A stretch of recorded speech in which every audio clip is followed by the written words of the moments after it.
Questão 15. Complete. O reconhecimento de formas começa pela detecção de alguma coisa. Alguém tem uma ideia do que começa esse reconhecimento das formas?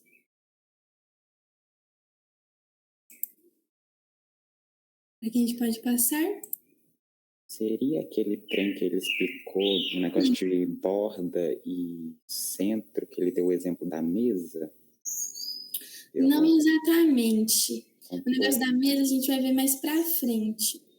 Mas pode passar, Ana. Esse daqui é mais simples. Essa resposta é mais simples.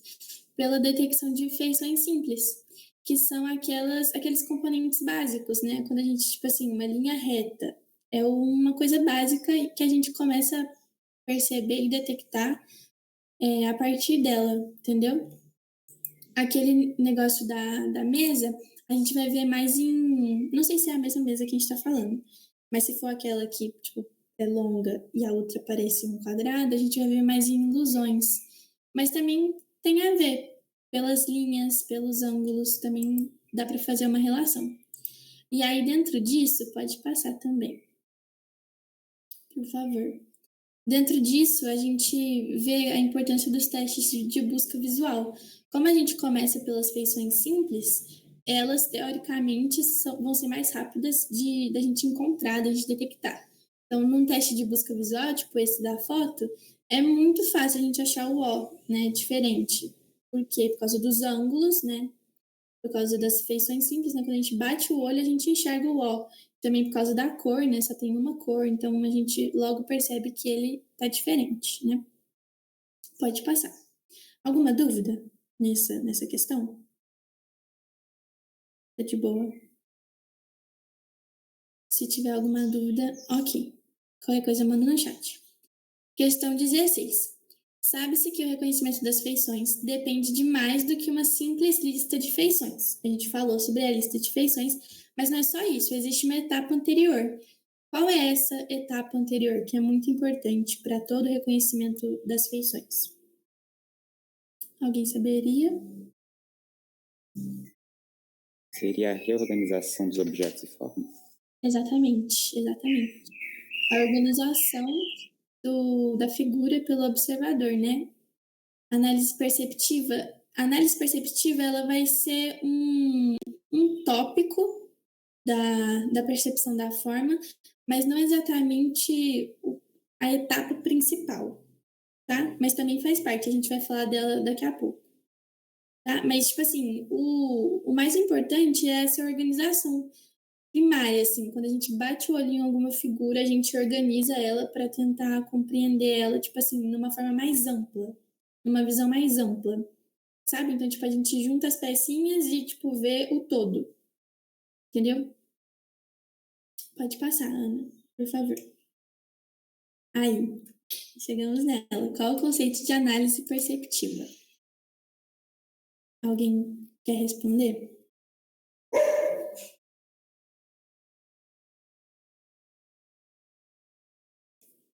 Deixa eu ver.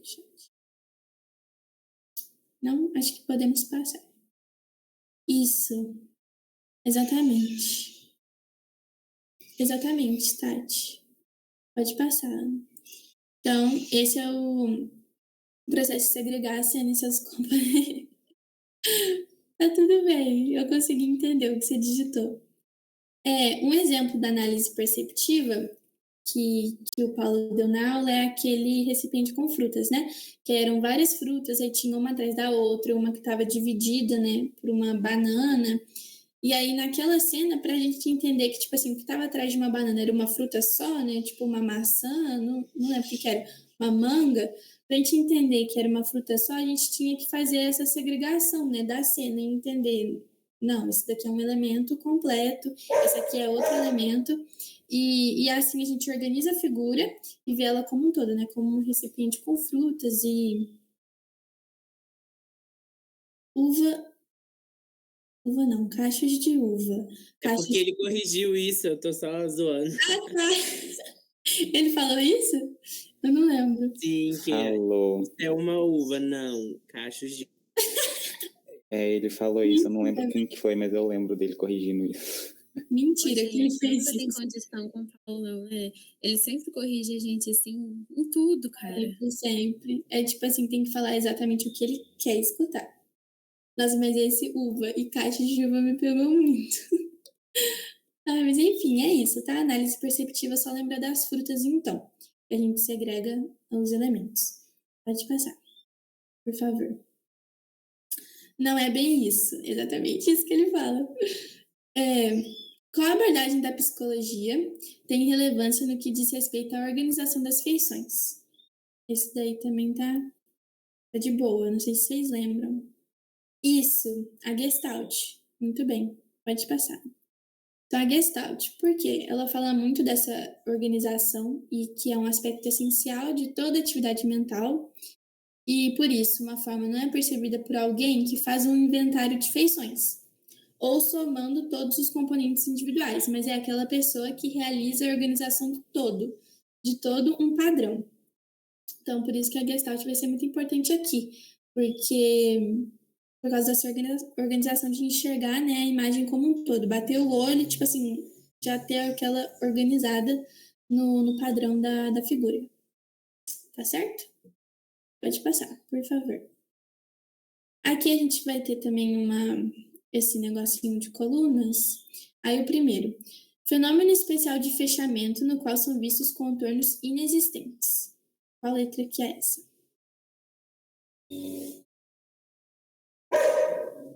Algum chute? Isso aí. Contorno subjetivo. Um fenômeno especial de fechamento, né? Depois eu vou passar umas imagens e aí vocês vão lembrar direitinho, mas tá certo, a letra A. Gente, minha cachorra tá latindo muito, vocês me desculpam. Mas vamos continuar. Tendência de agrupar as figuras que se parecem. Qual letra que é essa? B. Exatamente, similaridade. Né? Figuras que se parecem, similares, o próprio nome já diz. O Paulo, gente, ele tem costume, tipo assim, na nossa prova, ele fez assim, colocou a definição, um tracinho na frente pra gente falar, contorno subjetivo, similaridade, boa continuação. Mas, tipo assim, eu acho que isso é o máximo de questão aberta que ele vai colocar, para vocês colocarem um nome da pista, sabe? Ele coloca a definição e vocês colocam o que é na frente, entendeu? Tipo, paralaxe do movimento, ok? Página subjetiva, acho que ele vai colocar assim, contorno subjetivo. Aí a gente vai ter que escrever o resto. Do jeito que ele ama a gente. Nossa, se ele fizer isso, eu mato ele por vocês. Oi, gente. E teve uma questão também, que ele dava, tipo, isso é de memória, a gente vai falar mais pra frente, mas ele dava uma situação e perguntava qual tipo de memória isso gerava. Aí você tinha que escrever o nome da memória. Foram essas duas abertas, eu acho que ele passou só na nossa, o resto foi tudo fechado. Ele passou isso na última aula, que era memória episódica, memória de procedimento e aquela memória de conhecimento geral. Só esses três que ele pediu. Pegou eu xingando na maratona. Foi mal, mas é que ela tá empolgada aqui atrás.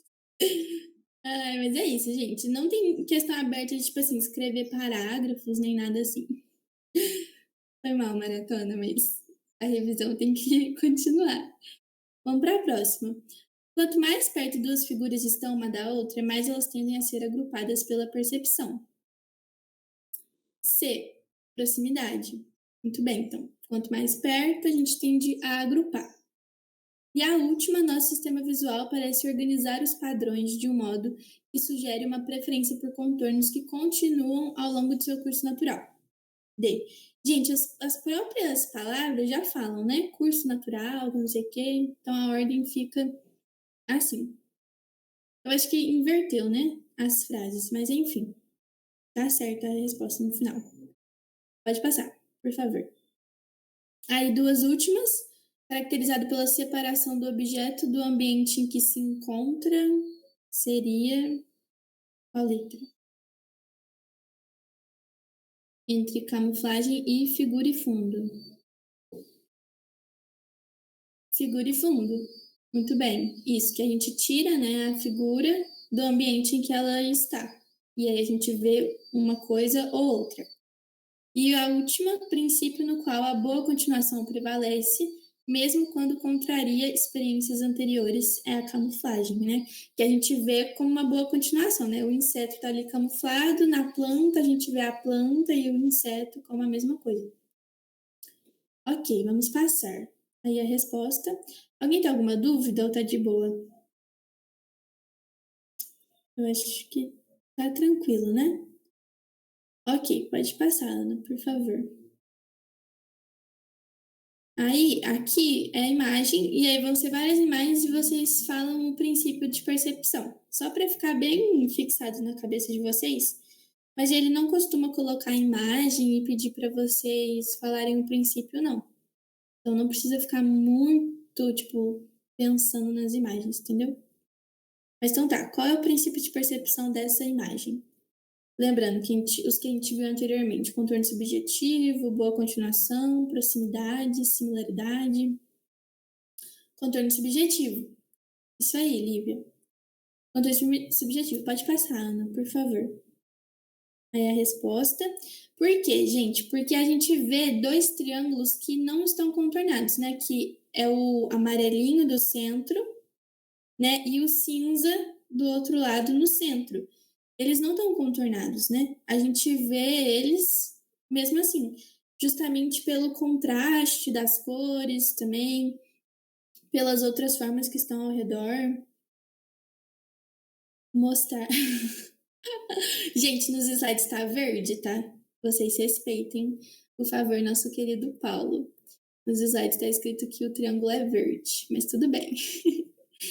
Então tá, joia? Vamos passar pro próximo. Esse daí, o que é? As bolotinhas. Ele vê do jeitinho que ele quer. Alguém sabe dizer o que é esse? Dou-lhe uma. Boa. Isso aí, Bernardo, similaridade. Porque a gente junta, né, as bolinhas cinza claro, as bolinhas cinza escuro, e aí a gente enxerga, né, uma fileira. Uma fileira cinza claro, uma fileira cinza escuro, e por aí vai. Porque elas são parecidas, certo? Vamos pro próximo. Esse aí, também tranquilinho. Qual é o princípio desse? Proximidade. Exatamente, porque as duas barrinhas estão juntas, então a gente vê 3 grupos de 2 barrinhas, porque elas estão próximas. Por mais que seja, né, um conjunto, a gente tende a enxergar 3 grupos de 2 barrinhas cada, certo? Bora. Ah, não botei a resposta. Pode colocar a resposta. Isso. Proximidade. Vamos pro próximo, né? Esse aí. Também a gente acabou de falar dele, desse princípio. Qual seria?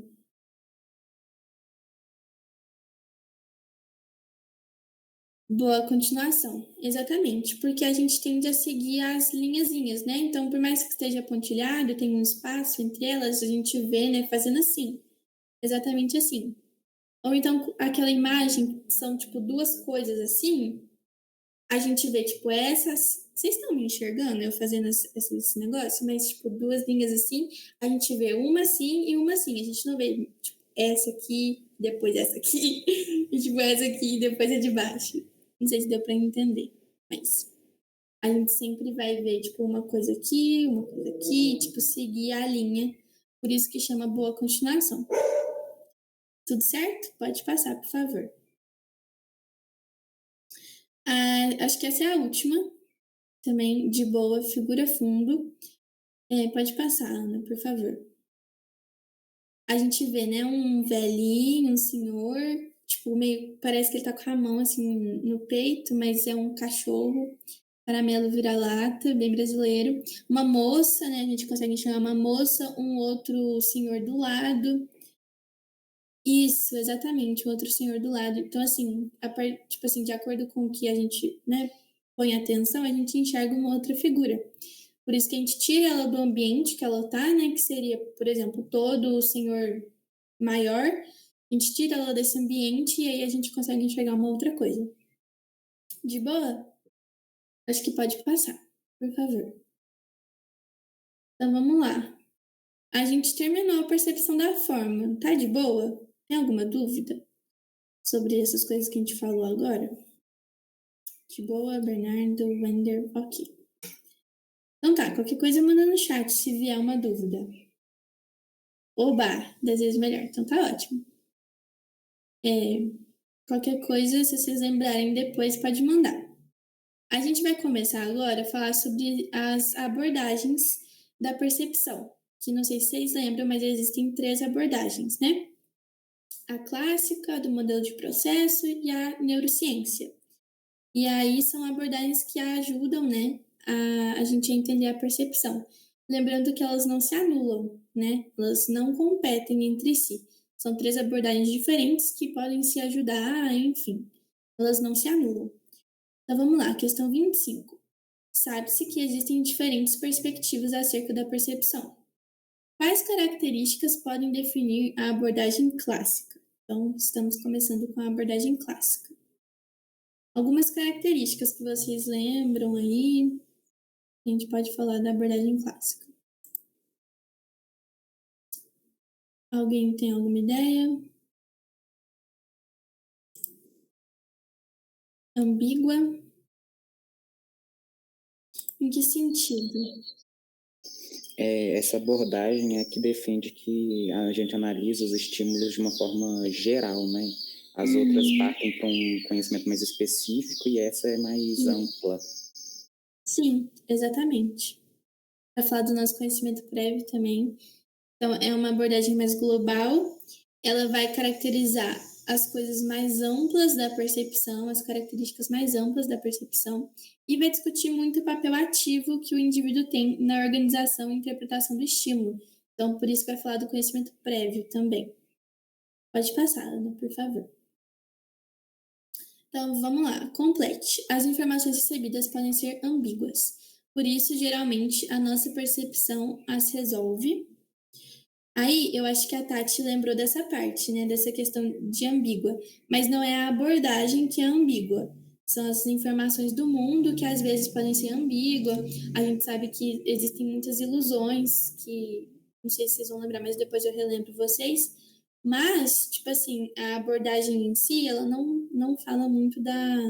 Não é ambígua em si. Não sei se era isso que você estava entendendo. Mas é só que as informações de fora podem ser ambíguas. Mas aí a nossa percepção as resolve. Alguém conseguiria responder para nós?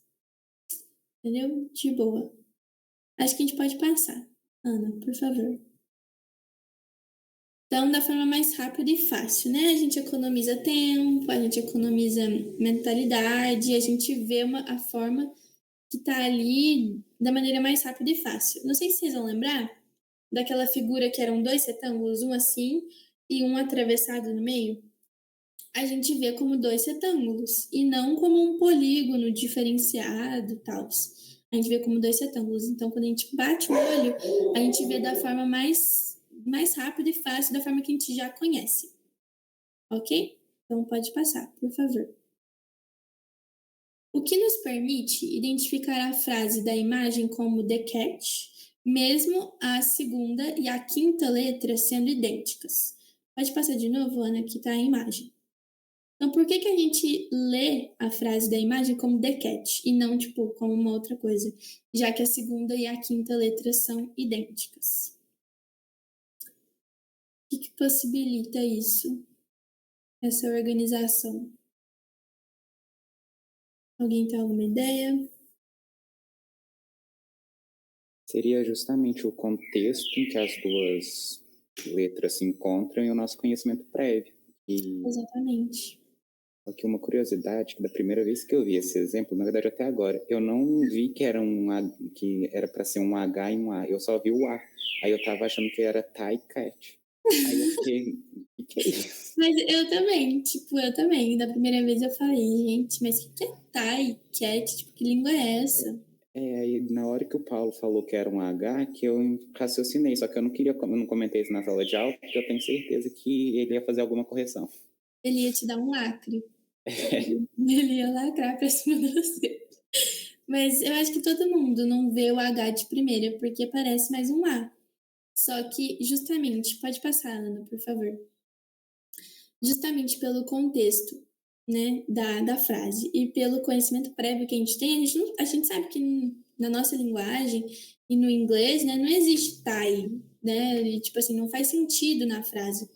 Então, a gente também tem as nossas próprias expectativas, e aí por isso que entra o papel ativo, que é discutido na abordagem clássica. Então, por isso que a gente lê The Cat e não qualquer outra coisa. Talvez vai demorar um pouco para ler The Cat, mas no final a gente lê The Cat. Ok? Podemos passar. Questão 28. Como geralmente solucionamos o seguinte problema?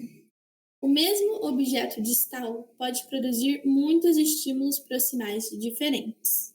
Então, tipo assim, um objeto aqui, né, o meu house, ele produz, se eu virar ele assim, ó, ele produz muitos estímulos proximais diferentes. Como que eu percebo isso aqui como um house sem ficar maluca? De tipo assim, meu Deus, ele está em muitos ângulos diferentes. A pergunta é essa. Alguém tem uma noção? Teria constância perceptiva e aquelas subdivisões dela? Aham, exatamente. É isso aí. Constância perceptiva. Você quer falar mais alguma coisa? Eu não. Ah, achei que você tinha ligado o áudio para falar de novo, mas pode passar, Ana, por favor. É a constância perceptiva. Então, a gente, né, viu o House aqui, a gente vai aprender as características reais desse objeto distal, e apesar das mudanças que eu faço com ele, né, tipo assim, mudando assim, que podem produzir uma enorme variação do estímulo proximal, eu ainda vou conseguir ele e identificar que é um pacotinho de House, e eu vou conseguir ver ele, tipo assim, do jeito que ele é, na imagem real, justamente por essa constância perceptiva. Nesse contexto, aquelas imagens de várias girafas, né, em várias posições, sentada, deitada, de costas, os gatinhos de costas, fazendo pirueta, que não sei o quê. A gente sempre vai ver um gatinho, não importa a posição que ele esteja, porque a gente já aprendeu as características reais dele, né? A gente sabe que ele tem um rabinho, que ele tem as orelhinhas, que ele é peludinho. E a gente vai ver ele como um gatinho, né? Então é isso que tá falando. Alguma dúvida a respeito disso? Ah, uma coisa importante é falar que, tipo assim, a gente não tem na nossa cabeça uma lista de, tipo assim, isso aqui é o gatinho de frente, isso aqui é o gatinho de costas, isso aqui é o de lado. Não, a gente sabe o que é um gato e o gato de frente, né? E aí, de acordo com as características do gato de frente, a gente vai transformando as outras imagens a partir do que a gente vê, tá bom? Então, acho que podemos passar. Que nem o Bernardo falou já, a gente divide essa constância em 3 aspectos. Quais são? A gente tem constância de uma coisa, de outra coisa, de outra coisa. Quais são elas? Brilho, forma e tamanho, exatamente. Pode passar, Ana, por favor. Então, a constância da forma. A gente percebe as formas corretamente, apesar da mudança dos ângulos, né? Que nem eu falei, eu percebo isso daqui como um pacotinho, né? Tá meio amassado, mas eu percebo como um pacotinho. A constância de brilho, que no caso seria a cor, né? Tipo assim, isso aqui é rosa, não importa se eu mexo ele assim e tal. E a constância de tamanho, que. Opa, rasguei. Mas, tipo assim, o tamanho não vai mudar se eu mexer ele, né? Independente da distância também, a gente tende a ter uma constância perceptiva. Isso aqui eu acho que é mais tranquilo, porque as 3 fases são iguais, só muda, tipo, forma, brilho e tamanho. Então, podemos passar, acho. Qualquer dúvida, manda no chat, por favor. Bora. Questão 30. Há padrões constantes do estímulo que envolvem a relação entre o tamanho ou forma da imagem retinal e outros atributos do estímulo, nomeamos como... Esse aí eu não sei se vocês vão lembrar, porque nem eu lembrava. Mas é alguma coisa que significa padrões constantes do estímulo envolvendo tamanho e outros atributos do estímulo. É a constância superior? Isso, exatamente, constantes superiores. Pode passar, Ana, por favor. Constantes superiores. Esse negócio, eu acho que nunca caiu. E eu também não decorei ele quando eu estudei. Mas é tipo assim, né? Nessa questão, a gente vai ter, tipo, certos padrões constantes. 10. Todo mundo vai tirar 10. Eu tenho certeza. Então, assim, objetos, eles são vistos contra um fundo, proporcionando uma base de comparação com o objeto alvo. Amém, eu recebo. Isso aí, eu acredito que todo mundo vai tirar 10 e não tô nem aí. Eu tenho essa fé. Gente, esse aqui a gente pode falar daquela imagem do cachorro. Vocês lembram que a Ana comentou anteriormente também que tem um cachorro, tem o chão, tem a cadeira. Eu sei que, tipo assim, o cachorro é a metade da cadeira. Eu sei que o cachorro tá cobrindo sei lá quantos ladrilhos do chão. Então, tipo assim, independentemente se eu mudar de distância, alguma coisa assim, eu consigo ver a imagem daquela forma. O cachorro vai continuar sendo a metade da cadeira, ele vai continuar cobrindo tantos ladrilhos do chão. Então, por isso que é constantes superiores, meio que dá uma repetida o conceito. Ok? Acho que podemos passar. Aí aqui eu coloquei uma, né, só para vocês lembrarem que a constância do tamanho, pode ser alcançada concentrando-se não nas imagens em si, mas nas relações imutáveis. É aquilo que a gente falou, né? Se eu mudo de distância, todo o contexto vai mudar também. Então, no final, eu vou estar vendo a mesma coisa. Então, relações que proporcionam informações superiores, diretas, sobre as propriedades estáveis do mundo. No caso, propriedades estáveis. O cachorro, metade da cadeira. A luz no teto, que não sei o quê. Coisas assim. De boa? Eu acho, não sei se essa é a última, mas questão 31. O que é inferência inconsciente? Um outro conceito. Alguém saberia dizer?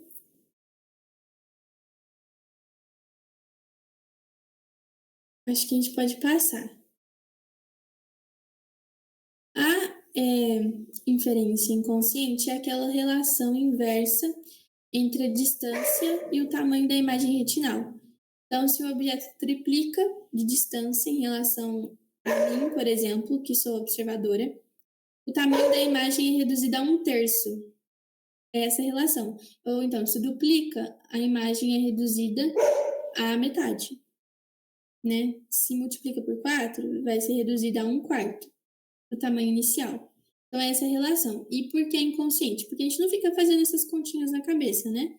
Quando eu vejo um objeto, eu não faço essas contas na minha cabeça. É inconsciente. Até tem um exemplo, acho que eu vou ler para vocês, porque eu não vou lembrar de cor. Mas é o seguinte. Imagine que um objeto, a uma distância de 3 metros, lança uma imagem de 4 milímetros sobre a retina. Então, distância de 3 metros e uma imagem de 4 milímetros sobre a retina. Se esse objeto duplica de distância, ou seja, 6 metros de distância, a imagem da retina vai diminuir pela metade. Então, era 4, virou 2. Mas no final, o produto, né, de 3 da distância vezes 4 da imagem da retina, ou 6 dessa distância vezes 2, que seria a nova imagem, dá o mesmo resultado, que é 12. Então, no final, a gente está vendo a mesma coisa, só que aconteceu essa relação, essa continha. Não sei se ficou confuso o que eu falei, mas é só para vocês entenderem melhor. 3 e 4, depois virou 6 e 2. Tá bom? Só para vocês entenderem que no final o produto é o mesmo. Certo, então vamos para o próximo. Tá, questão 32. Se reconhecemos o quanto o indivíduo é ativo... esse triângulo significa indivíduo. É ativo na percepção, moldando, organizando e interpretando o estímulo visual, isso tira a objetividade da percepção? Essa interpretação do sujeito, essa subjetividade, vai tirar a objetividade da percepção? O que vocês acham? Não. Tá certo, é não mesmo. Pode passar, Ana, por favor. Não, porque nossa confiança no conhecimento e nas expectativas, complementando o estímulo visual, torna a nossa percepção mais eficiente. Então, tipo assim, só vai ajudar a nossa percepção, porque a gente tende a escolher atalhos, né? De, tipo assim, facilitar. Uma coisa que vai ajudar vocês a lembrarem disso, pode passar, Ana, por favor, é a perspectiva evolucionista. Esse exemplo é maravilhoso. Se você esperar por uma visão clara do leão, né, do predador, enfim, se a gente fosse um animal também, lá na época das cavernas. Se você esperar para você ter certeza que é um leão, antes de fugir, de decidir que você tem que fugir, sua percepção de fato vai ser precisa. Você vai ver o leão ali inteirinho, né? Sua percepção vai estar ok, mas você vai morrer. Porque aí já passou o tempo, o time de fugir. E aí você provavelmente vai morrer.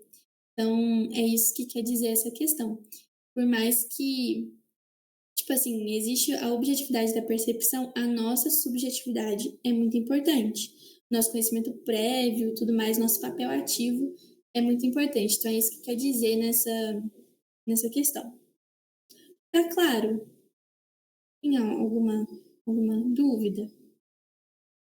Ok. Então, a minha parte tá jóia, abordagem clássica. Agora a gente vai para outra. Tá bom? Obrigada, pessoal.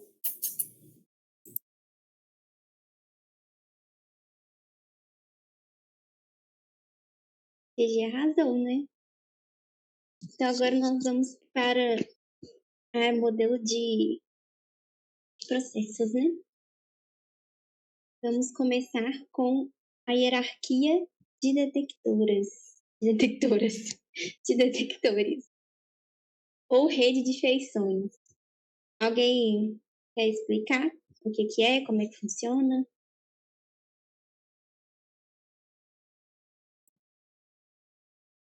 Eu vou me atrever, porque o exemplo do livro eu achei mais fácil do que o Paulo explicando. Esse nível hierárquico é dividido em 3 hierarquias diferentes e o inferior, o intermediário e o superior. O inferior, eu vou pegar como base do livro, ele detecta, por exemplo, linhas retas. O intermediário, ele vai identificar, por meio dessas linhas retas, ângulos de 90 graus. E o superior, utilizando as informações do nível intermediário que identificou ângulos de 90 graus, ele vai identificar um quadrado completo. É mais ou menos isso, né? Isso mesmo, Fernando, explicou tudo já. Não preciso nem explicar mais. Que eu até coloquei esse exemplo de novo também aqui nos slides. Pode passar, Ana, por favor. Então, é basicamente isso que você falou. Né? Os detectores em cada camada, nesse caso da identificação do quadrado vão ser 3, né? Servem de gatilhos para a composição feita pelos detectores da próxima camada ou nível. Né? Então, vai ter ali o nível inicial das linhas e os detectores de linhas, eles vão ser o que vai ativar ou vai desencadear a ativação dos detectores de ângulos. E os detectores de ângulos vão fazer uma composição com essas linhas. Vão juntar as duas, né? E detectando um ângulo. Então, no nível mais inferior, estariam os detectores que respondem à combinação de feições simples. Né? Então, a gente pode falar que as linhas são as feições mais simples nesse caso aqui.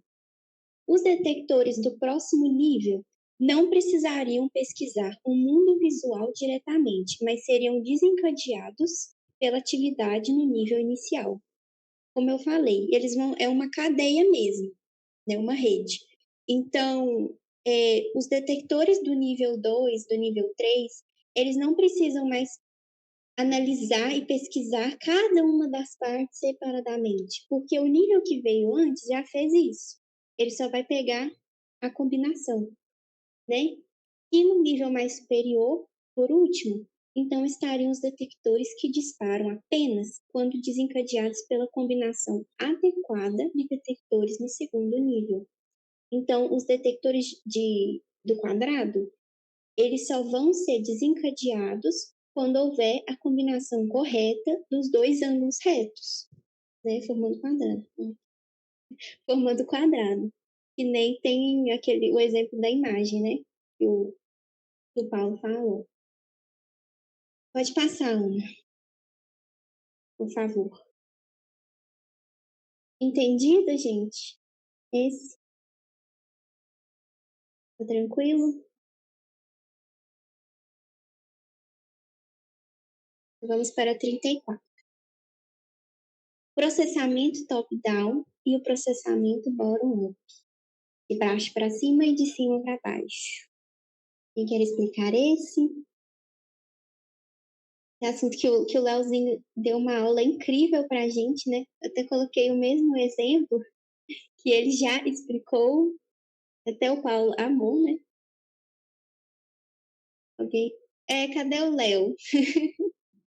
Cadê o Olha, Léo? eu não duvido nada que esse preguiçoso esteja dormindo, porque era Será? 3 horas da manhã ele estava no Twitter. Oh. Eu só não chamo ele porque eu não tô em São João, senão eu ia acordar ele com uma frigideira, igual ele fez comigo da outra vez. Explanando o Leozinho. Vou explanar ele, porque esse sem vergonha teve um dia que ele teve a pachorra de me acordar às 7 horas da manhã, batendo uma frigideira no meu quarto.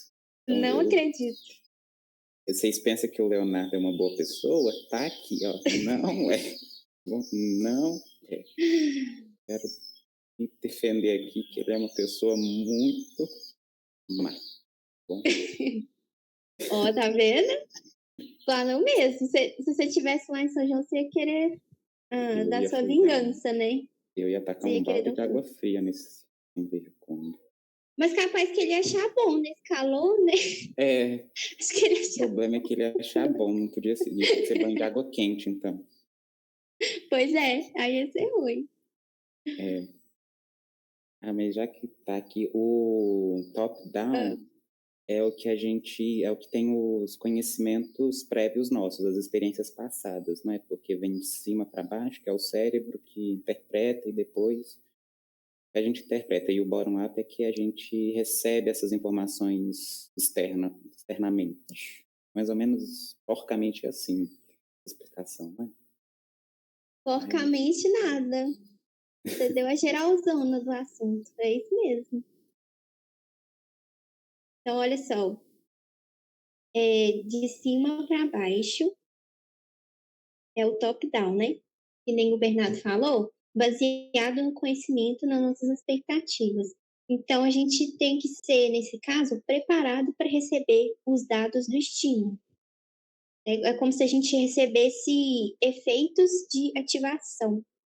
E, inclusive, isso vai aumentar a eficiência da percepção, vai fazer com que seja mais rápido. Eu coloquei de novo o exemplo que está no texto. A gente quer completar essa palavra, a gente quer descobrir a primeira letra, a gente quer saber o que é. Olhando assim, termina com ato. Tá, se alguém te der a dica de animal, você vai pensar em gato ou rato. Antes dessa dica, só olhando e tentando fazer uma adivinhação, você podia incluir também a palavra mato. Só que alguém te preparando para o estímulo com essa dica, então você vai, inclusive, automaticamente excluir a possibilidade de mato. Né? Então, ainda é uma informação que você recebe, só que essa informação não tem a ver com o estímulo visual, né? Que no caso é o estímulo visual. Não tem a ver com os dados do estímulo. É uma informação que vai se relacionar com o que você já sabe ou não, com o seu conhecimento prévio. Já o outro processamento, de baixo para cima, ele vai ser baseado só nos dados do estímulo mesmo, que são apresentados a você. Então, você nesse caso aqui da palavra, vai informar o sistema visual sobre o estímulo. E aí vamos pensar, se a pessoa consegue ver em algum momento que tem um lado esquerdo curvo assim na primeira letra, não pode ser R, né? Então, se já tinha sobrado gato e rato, então vai ser gato. A ativação para detecção da palavra gato vai ser muito maior depois dela conseguir ter acesso a esse dado de estímulo, de que uma parte da letra é curva. Deu para entender, gente? Tranquilo? Então vamos lá. No que consiste a memória sensorial? Oi, Ana. Pode falar. Gente, só para falar que a chamada está terminando em 12 minutos, né? E ainda tem a parte de neurociência, que não é tão grande, mas falta só ela. Eu queria saber com vocês que estão aqui, se vocês querem que a gente abra uma próxima, mas que não vai durar nem 20 minutos, bem rapidinho, só pra gente terminar isso hoje, ou se vocês querem deixar essa parte de neurociência para fazer junto com a da memória. Por mim, pode abrir uma próxima chamada. Eu não me importo, não. Ou se quiser também deixar para a semana que vem. Por mim também abrir. pode ser na próxima, mas é com vocês, gente. Se vocês quiserem, eu abro aqui, se não tiver problema para vocês, em questão de tempo.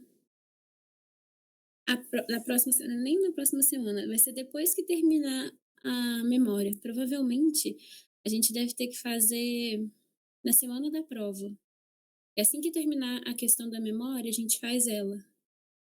A gente tinha matéria. combinado dia 28, né? É, que a prova é dia 1º. Isso, dia 28. E assim que terminar a memória, a gente já passa ela. Aí seria a próxima. Aí é com vocês, gente. Na hora que terminar aqui, vocês falam aqui ou no grupo se vocês querem. A próxima seria rapidinho, não demora muito, não. Pode continuar, Duda. Desculpa, Deus. Tudo bem. Aí, Ana, se você quiser já abrir diretão, assim, depois que cair essa, e aí eu nem interrompo a gravação, já entro direto, porque eu consegui gravar de novo. Graças a Deus. Eu consegui gravar desde o início da parte da GG. Então a gente vai ter a segunda. Ótimo, então. Então vamos lá. Questão 35. O que é a memória sensorial? Quem arrisca essa?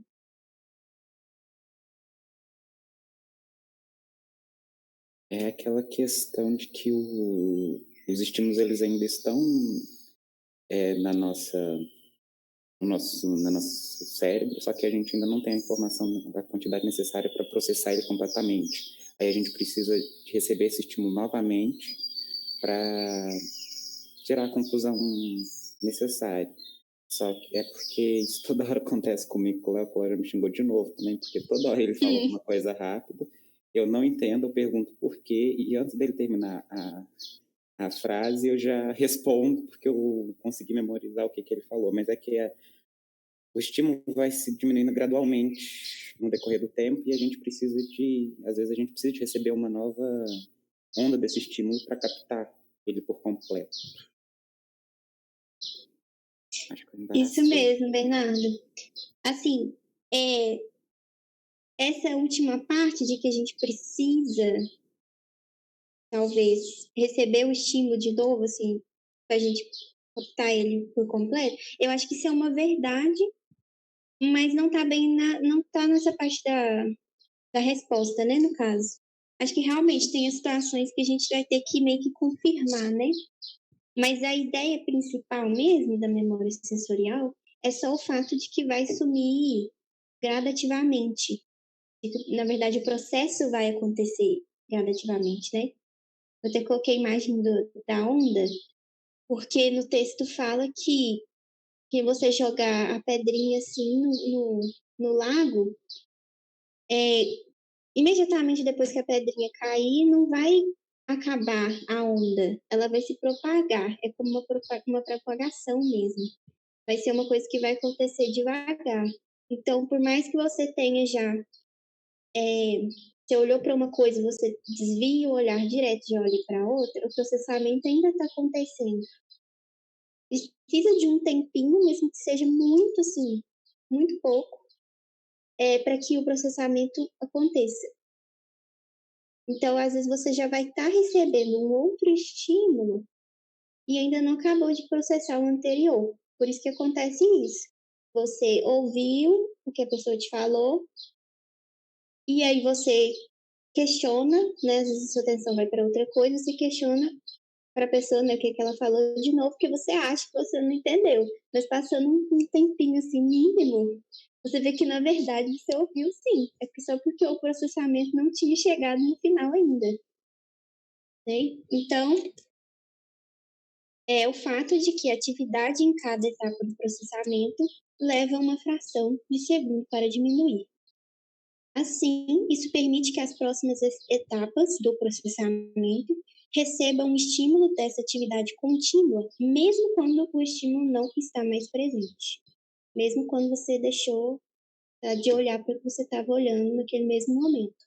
Então, a resposta neural do sistema visual para um estímulo começa quando o estímulo chega, mas ela não termina imediatamente quando o estímulo some da visão, por exemplo. Nada, Bernardo. Imagina. A Ana já passou? Pode voltar rapidinho, Ana. O último quadrinho aqui. Isso seria, então, a solução para o fato de a gente desviar o foco do estímulo para outro, muitas vezes em período curto de tempo ou no mesmo tempo. Então, isso vai permitir, né, essa memória sensorial vai ser a solução para que a gente consiga processar cada um dos estímulos até o fim, né, sem que o processamento seja cortado só porque você deixou de receber o estímulo. Pode passar, por favor.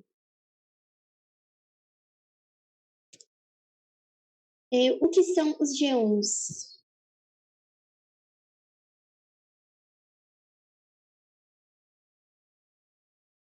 De novo, porque essa foi uma teoria que, na hora que eu li, eu achei bem exótica, assim, deles tentarem. Mas os geons são aquelas 30 formas primárias e, se agrupadas de diferentes formas, elas formam todos os outros objetos ao nosso redor.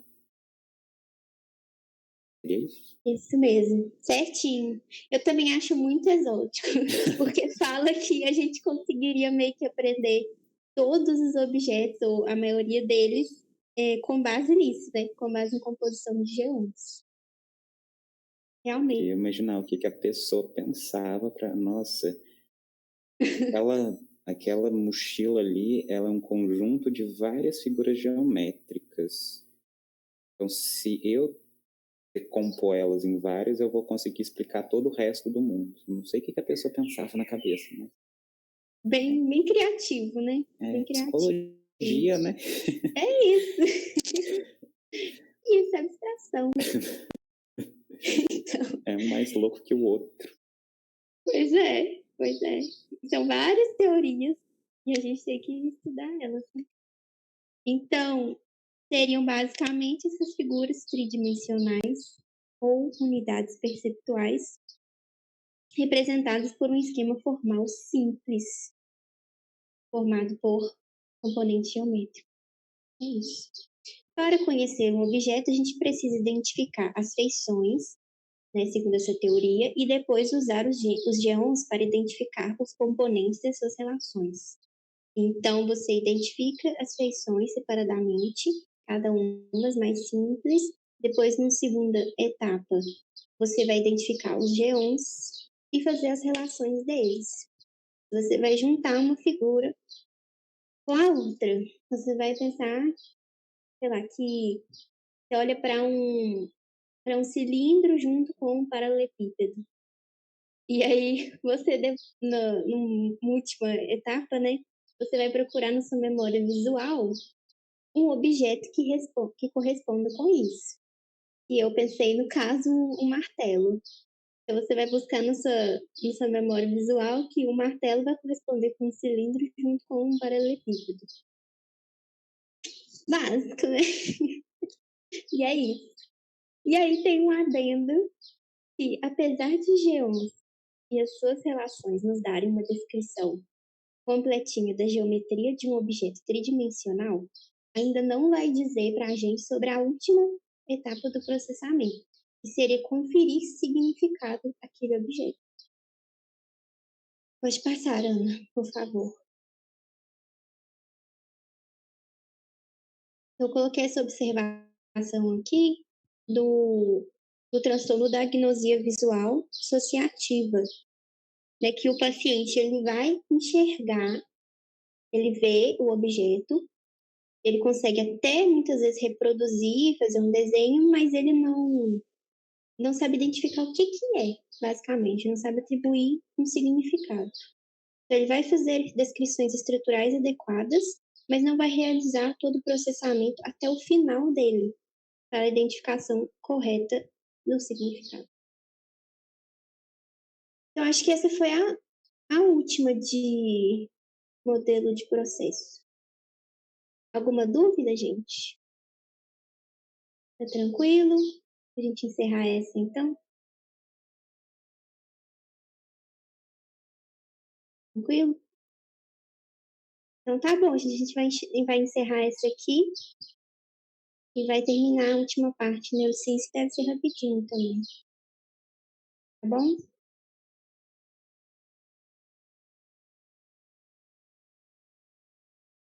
Valeu, gente.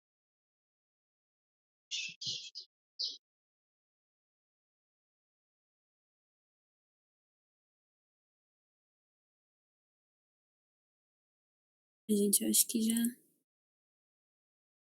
dá para ir aqui.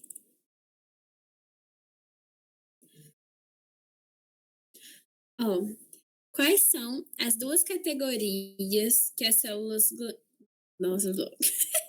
ganglionares se dividem? E descreva-as. Não sei se vocês lembram disso, aqueles nomezinhos que é bonitinho. Ui. Ah, não tá vendo, não? Calma. Obrigada, Wender, por avisar. Agora foi. Foi, Ana. Agora sim. Obrigada. Muito obrigada.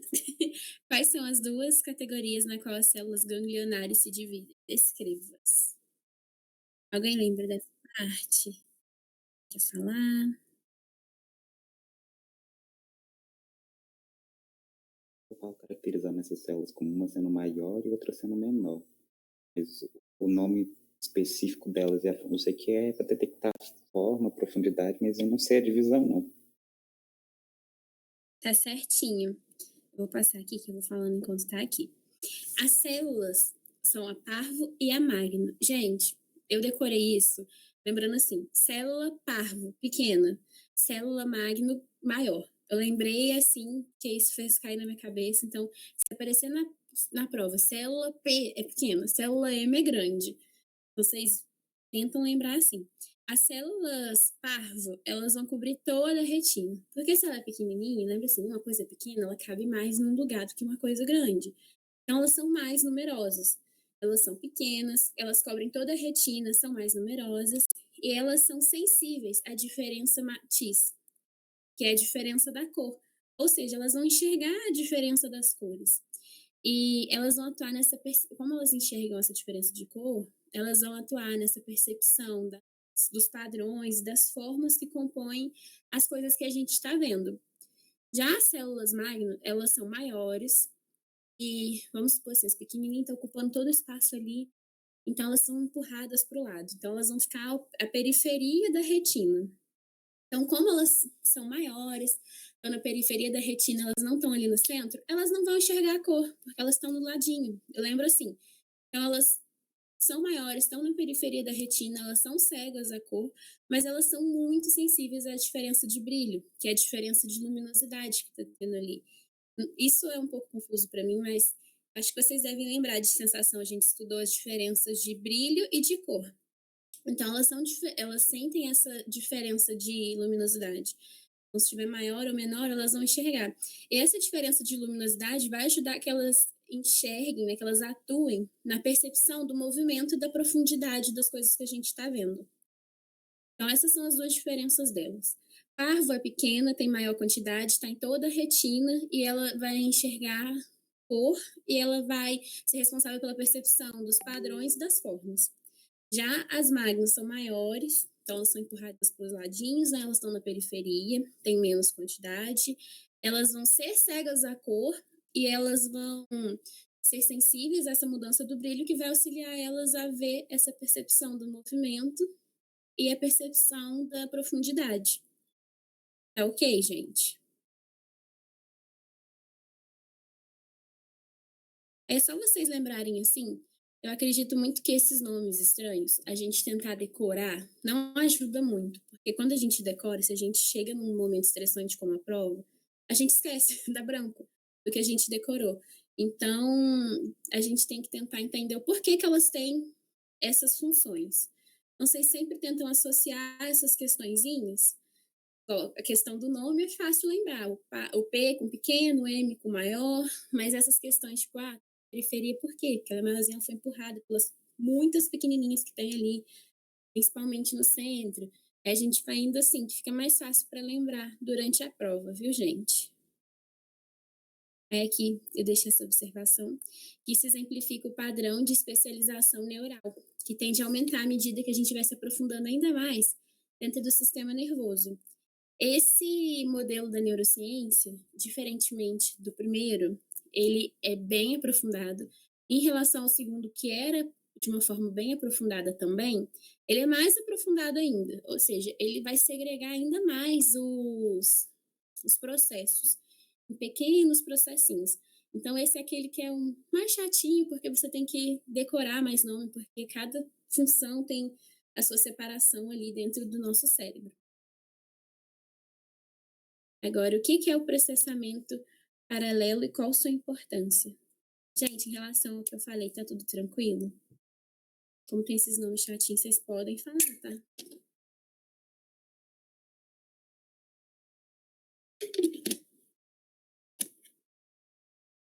Esse alguém lembra do que é?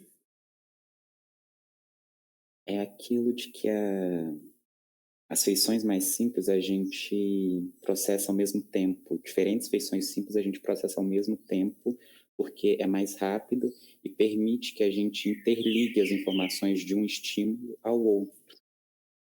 Tá certinho. É que eu coloquei de uma forma diferente, assim, escrito, mas tá certo o que você falou. Que é quando as diferentes análises feitas pelo nosso cérebro, ela vai acontecer de uma forma simultânea. Por exemplo, aqui eu estou processando a cor rosa, aqui eu estou processando a forma da blusa, e aqui eu estou processando os movimentos que eu estou fazendo com a mão. Isso tudo está sendo processado de uma forma simultânea. E essa simultaneidade do processo faz com que o cérebro receba essas informações ao mesmo tempo e esse estímulo recebido, né, a percepção dele vai ser bem mais rápida do que se fosse processado em série. Eu vou processar aqui primeiro, eu tenho que esperar para depois processar outra coisa. Então, isso é o que permite essa rapidez da velocidade. E essa questão tem uma outra coisa também, que além dessa velocidade aumentada, tem a questão de que as influências das células de diferentes funções, elas exercem uma influência mútua sobre a outra. O que isso significa? Que, por exemplo, a célula que vai ali, a detectora de movimento, ela não vai ser mais importante do que a detectora de cor quando eu estou vendo um corredor correndo, por exemplo. Um corredor lá de uma maratona correndo. Ela não vai ter uma maior importância. Elas vão exercer uma importância mútua uma sobre a outra. Por quê? Porque as diferentes células de análise, elas vão poder se ajudar, dependendo da questão. Acho que eu até coloquei aqui no próximo quadrinho que, por exemplo, para a gente enxergar uma forma, muitas vezes pode ser necessário a gente entender, identificar a cor. E para a gente processar a cor de um objeto, muitas vezes é necessário que a gente processe o movimento. Então, elas vão exercer uma relação bidirecional entre as duas, ou entre as outras células que estão ali. E essa relação bidirecional, ela também é observada, a Duda que falou, na questão Não, foi a Duda, não, foi a GG. Na questão da organização de um padrão, pra gente organizar um padrão, a gente precisa observar. Mas para que a gente observe, a gente precisa identificar o que é esse padrão. Então a gente fica assim, poxa, o que vem, o que é mais importante? Não tem o que é mais importante. Porque a gente precisa das duas coisas para que consiga entender o que é isso no geral. Então, essa questão da relação direcional, da importância mútua, também é presente nessa questão da organização e da análise das partes para conseguir organizar. Então, é basicamente a mesma coisa, gente. Isso daqui fica um pouco confuso, né, acredito eu, porque mistura um pouco dessas partes assim. Só que acredito que dê para entender mais ou menos. Se ficou alguma dúvida, vocês podem falar, tá, gente? Mas é basicamente isso. Aí aqui eu coloquei essa parte agora, porque é muito chato. E como a gente atualizou o nosso quadrinho do caminho da visão, a gente agora dividiu as células ganglionares, que eram os cônios dos bastonetes, que são as células fotorreceptoras. Elas vão receber o estímulo neural, o estímulo visual. Elas vão transformar isso, elas vão fazer a transdução em estímulo físico para o impulso neural. Esse estímulo vai chegar até as células bipolares, que vão excitar as células ganglionares. Aí agora a gente viu que as células ganglionares, elas vão se dividir entre as células pequenas, que são as parvos, e as células maiores, que são as magnas. Então, esse caminho das células ganglionares que formam o nosso nervo, né, o nervo óptico, ele vai ser dividido nessas duas células. As informações, por exemplo, da forma vai passar pela parvo, e do movimento, da profundidade, vai passar pela magna, vai ali formar um nervo óptico. Aí vai chegar lá no núcleo geniculado lateral, e quando chegar nesse núcleo geniculado lateral, ele vai ser impulsionado para o córtex visual. Só que aí a pergunta que eu faço agora para vocês acham que esse caminho chegou aí e termina? Ou vocês acham que tem mais coisas ainda para a gente processar essa visão? Você acha que não continua? Tem alguém que acha que continua? Verdade, eu acho que continua. Tá bom. Ele continua mesmo. Aí aqui, a gente, agora que eu falei que continua, né? As informações que saem do córtex visual se dividem em quantos caminhos e quais são esses caminhos que ela se divide? Alguém lembra disso? Não sei se não estava na aula nesse dia, gente, porque eu estava morrendo aqui, passando mal. Eu não sei Eu se só lembro que ele falou um negócio de sistema de lugares e sistema das coisas, porque daí ele depois colocou a região do cérebro que tem para onde vai essas coisas, mas eu só lembro disso porque eu não decoro o nome. Mas tá certinho. A gente tem o sistema das coisas e o sistema dos lugares. Gente, de novo, para eu lembrar desses nomes, eu faço uma associação. O córtex temporal, a gente vai ter que lembrar desse nome mesmo, temporal, eu não consegui associar com nada. Mas o córtex parietal, eu lembrei de posição, porque o córtex parietal, ele é o sistema dos lugares. E o sistema dos lugares, ele é que vai conduzir as informações para o reconhecimento da posição das coisas, dos objetos, das coisas da gente no espaço. Então, o córtex parietal, vocês lembram de posição. Você fala PP. Então, quando aparecer córtex P, vocês lembram, é posição. Se é posição, é do lugar. E isso, olha, a Duda toda bilíngue. A gente pode ser places, gente. Então, assim, a gente tenta associar, porque realmente esses nomes são chatinhos, então a gente tenta associar essas coisas. Então, córtex parietal é o córtex que ele vai ser chamado de sistema de lugares, porque ele vai conduzir as informações que processam o reconhecimento da posição dos objetos dentro dos locais. Já o córtex temporal, ele é o sistema das coisas. O que o sistema das coisas vai conduzir de informação? Ele vai levar, né, para onde ele vai levar os caminhozinhos dele, a identificação dos objetos em si. Os objetos visuais que vão estar compondo um determinado lugar. Então, a gente olha para uma imagem, por exemplo, vou voltar na imagem do cachorro. A gente olha lá, tá o cachorro, a mesa e a cadeira. O temporal vai ser o que a gente vai identificar. Ah, esse é um cachorro, esse é uma cadeira e esse é a mesa. Então, esse é o sistema das coisas. A gente identificou as coisas que estão compondo essa imagem. Já o córtex parietal, que é o das posições, que é o sistema dos lugares, a gente vai identificar. Ah, o cachorro está do lado esquerdo da cadeira, e ele é um pouquinho menor do que o assento da cadeira, e a mesa está posicionada ali para ficar sentadinho na cadeira, está posicionada para ficar sentadinho ali com os bracinhos na mesa. Então, esses dois córtex vão levar essas informações diferentes, mas é nesse. Ô, Duda, você tá muito bilíngue, tá vendo, gente? A Duda falou ali, para vocês usarem as analogias com coisas e lugares em inglês. Funciona mais, né? Que vocês já têm o nomezinho para as duas. Isso, tá vendo? A gente tenta guardar, gente, sempre as coisas, não tentando assim, nossa, preciso decorar isso, nossa, preciso muito. Vamos tentar lembrar, assim, associando, que fica mais fácil, realmente, quando a gente tá ali durante a prova, a gente tá nervoso, tá tenso, e esquece. Até aqui tá tudo bem, gente? Eu tô aqui lutando com as minhas anotações para enxergar. Vamos pro próximo. Como se resolve a questão do problema de ligação? Eu não sei se vocês lembram o que é o problema de ligação em si. Se tiver com alguma dúvida, é só perguntar que eu falo isso para ver se vocês lembram como é que resolve isso, né? O problema de ligação é para saber qual o estímulo, se os diferentes estímulos analisados são de um mesmo objeto, de um mesmo cenário, são de coisas diferentes. E a gente resolve isso pela sincronia neural, que eu lembro que eu respondi o Paulo nessa aula, que o sistema nervoso capta os disparos que são semelhantes, que têm a mesma sincronia, como se fosse do mesmo estímulo. E aí ele faz essa análise. Se eu não me engano, Tá certinho. Tá certíssimo mesmo. Que é o disparo neural sincronizado. Que as vias dos ambos córtex, elas vão ser disparadas no mesmo momento, na mesma hora ali, para que a gente saiba que vem de uma mesma coisa, né? E aqui eu coloquei esse ponto importante, que é da atenção.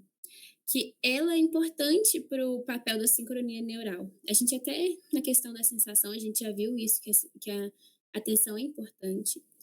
Eu não coloquei aqui no slide como questão ou como observação, para que não ficasse tão maçante a revisão. Mas eu já deixei pronto. Assim que terminar aqui a revisão, eu vou colocar no slide para mandar para vocês já incluso um quadrinho falando um pouco sobre a atenção. Que explicando por que ela é importante, né? Mas eu coloquei aqui que a atenção ela é importante na seleção dos estímulos. Igual a gente está aqui num lugar super barulhento ou com muitas luzes. E a gente quer focar em uma coisa. Para a gente focar nessa coisa, a gente tem que fazer a seleção do estímulo que a gente está recebendo. Para fazer essa seleção do estímulo, nós temos que voltar a atenção para aquilo que a gente quer. E como a gente volta a atenção? Não sei se vocês se lembram disso, mas, por exemplo, a atenção visual, eu vou voltar os meus olhos para aquilo que eu quero observar. Para o meu campo visual da FOV ficar de frente para isso. Se eu quero ouvir uma coisa específica, eu vou voltar a minha audição para aquele lugar que eu quero escutar. Eu quero entender aquilo, se está com muito barulho. É assim que a gente vai fazendo. E esse é o papel da atenção, né? A importância da atenção para que a gente consiga focar no que a gente quer e que a gente consiga ter a boa percepção do estímulo que a gente está querendo, para a gente não tenha essas... Como que chama a palavra, gente? Eu esqueci. Para que a gente não tenha distrações.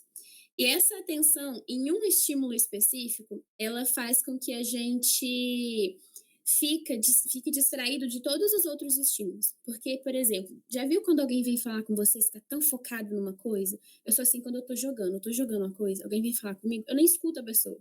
Porque eu tô tão focada naquilo ali do jogo que eu tenho que parar, olhar para ver que a pessoa realmente falou comigo, ouvir a pessoa. Isso acontece muito. E é isso que a gente é assim, né? A gente ali, a gente olha, oi. E isso faz com que a gente demonstre a importância da atenção para o nosso cérebro. Isso tanto numa fórmula do estímulo que a gente está recebendo, quanto também dentro do nosso cérebro. que o fato da gente ter atenção faz com que o nosso cérebro, ele faça os ajustes neurais necessários para que todas as informações que a gente está recebendo igualmente, aquela que a gente quer ter atenção, ela não seja processada da mesma forma. Então, isso é importante tanto desde o início, que é com os estímulos, até o final, que é no processamento. Então, a atenção tem um papel muito importante. Aí eu vou colocar esse quadrinho no slide para mandar para vocês junto, que aí vocês conseguem dar uma lida. É uma coisa que não é uma matéria assim, nossa, vai cair exatamente isso na prova? Não. Mas isso vai ajudar vocês tanto na questão da percepção auditiva, da percepção visual e na memória. Então, vou mandar isso junto para que fique mais fácil para vocês, tá, gente? Vou passar para a próxima. O que é protenção? Alguém lembra dessa palavrinha? Acho que essa é a última questão, hein?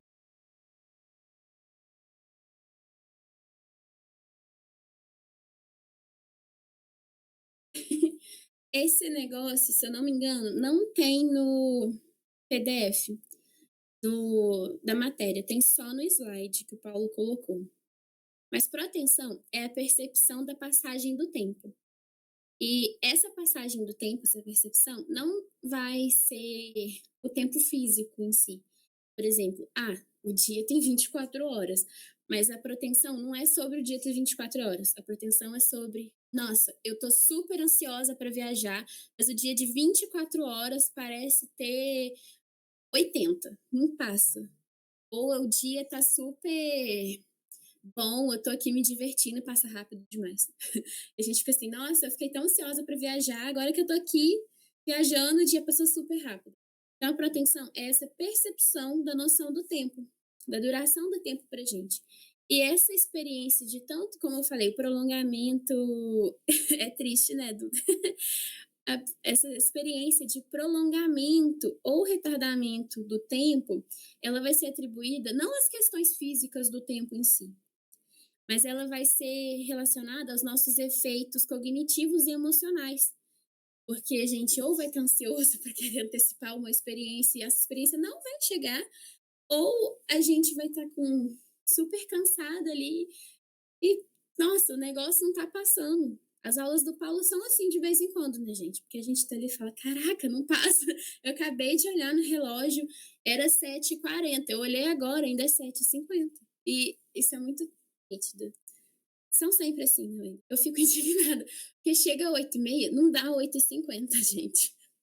É muito triste. E aqui, tem dentro da proteção, tem esse... Eu não sei falar esse nome, tá, gente? Mas chama hipótese de Haugland, sei lá como fala o nome desse moço. Mas é a hipótese desse moço. Que ele fala que com a redução da temperatura corporal, o tempo passa mais devagar. Se a gente está com frio, os dias parecem ser mais longos. E quando a gente está mais quentinho, esse tempo vai passando mais rápido. Eu não sinto isso, porque nos dias que estão quentes, para mim, demoram horrores também. Mas isso é uma hipótese que foi feita por ele, de que quando a nossa temperatura corporal, ela reduz, o tempo passa mais devagar. Nossa, ainda não me falha, eu vou voltar para São João sofrendo. Mas é isso que fala, que eu acredito muito que seja nos casos de hipotermia. Igual o Jack lá na portinha com a Rose. O tempo deve ter demorado a passar para ele muito mais do que para ela na portinha. Porque ele tava muito... nem os notebooks estão aguentando calor, Duda. Porque ele tava com muito frio. Então, é isso que esse cara fez de hipótese. E a protenção é isso. A percepção do nosso tempo, mas não de forma física. Só lembrar disso. Nisso daqui, como não tem no material, alguém tem alguma dúvida ou alguma pergunta em específico dessa parte? Como não tem no material? Na prova de vocês caiu sobre isso? Ainda eu não lembro.